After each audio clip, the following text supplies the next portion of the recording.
বাড়িওয়ালা তো ছাদ এমনি দিবেন আপনাদের, কিছুটা ভাড়াও তাদের দিতে হবে, ওইটা আপনাদের বিল থেকে রিডাকশন করে দেবেন। যেমন ঢাকা শহরে যদি আপনারা যদি প্রত্যেকটা হাউস হোল্ডকে যদি আমরা এই সোলারের আওতায় নিয়ে আসতে পারি, তাহলে আমি মনে করি যে আমার ঢাকার যে লোডটা আছে অনেক লোড কমে যাবে।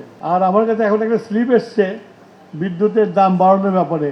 বিদ্যুতের দাম বাড়ুক, তারপরে আমার বক্তব্য দিব, এখন বক্তব্য দেওয়া সম্ভব না। আর একটা জিনিস আমরা খুব সিরিয়াসলি চিন্তা করতেছি, সেটা হলো যে ঢাকা শহর থেকে বাংলাদেশে যত শহর আছে, এই শহরে যে রুফটপ আছে, এই রুফটপগুলোতে আপনারা প্রাইভেট যারা এই রুফটপগুলোতে সোলার দিয়ে এবং যে বাড়ির ছাদে দিলেন সেই বাড়িকে আপনারা বিদ্যুৎ দিলেন এবং আপনারা মাস শেষে যে আপনাদের যে নেট ক্যালকুলেটর আছে সেই যে ক্যালকুলেটর থেকে বিলটা নিয়ে আসলেন। বাড়িওয়ালা তো ছাদ এমনি দিবেন আপনাদের, কিছুটা ভাড়াও তাদের দিতে হবে, ওইটা আপনাদের বিল থেকে রিডাকশন করে দেবেন।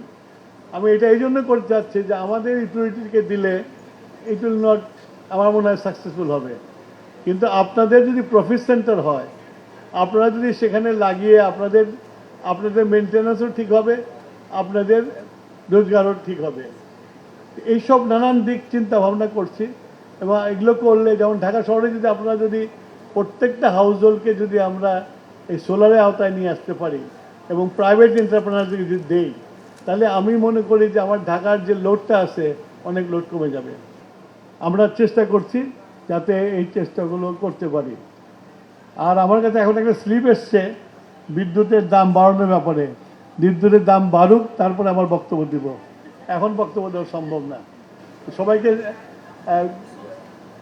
অভিনন্দন জানাচ্ছি এবং এই এক্সিবিশনে থেকে যেন বাংলাদেশে একটা ভালো বার্তা যায় যে আমরা রেডি, শুধু পলিসি দরকার, পলিসি পেলে আমরা বাংলাদেশের সোলারে একটা বিপ্লব ঘটাতে পারি। এই আশা নিয়ে আমার বক্তব্য শেষ করছি। আল্লাহ হাফেজ।